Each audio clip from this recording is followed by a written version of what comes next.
Matatanggap na bukas ang dagdag 1,000 pisong pensyon ng mga retiradong miyembro ng SSS o ng Social Security System.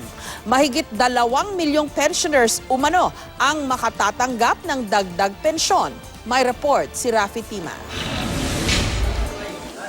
Bukas na matatapos ang paghihintay ng Social Security System o SSS pensioners para sa inaasam na dagdag 1,000 pisong pensyon 2 buwan matapos pirmahan ni Pangulong Rodrigo Duterte ang increase.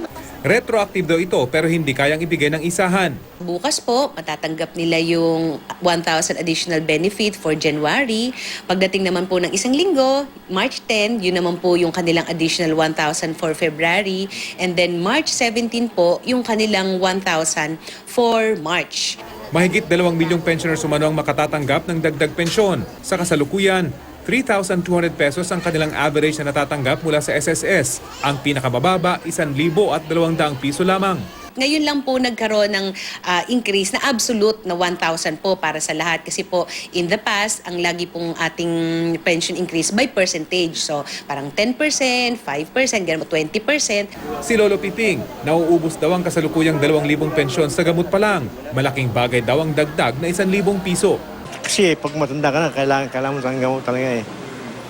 Tsaka kunting yung mga sobra doon, kung may sobra man, para sa pagkain din na mga pangangailangan din para araw-araw.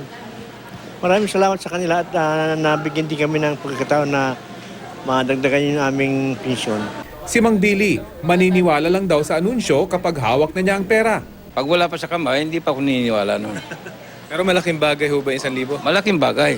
Si Nanay Daisy naman, malaki rin daw ang pasasalamat pero sana hindi ito ang huli. Sa totoo lang, kulang na kulang pa rin. So, anong wish nyo sana?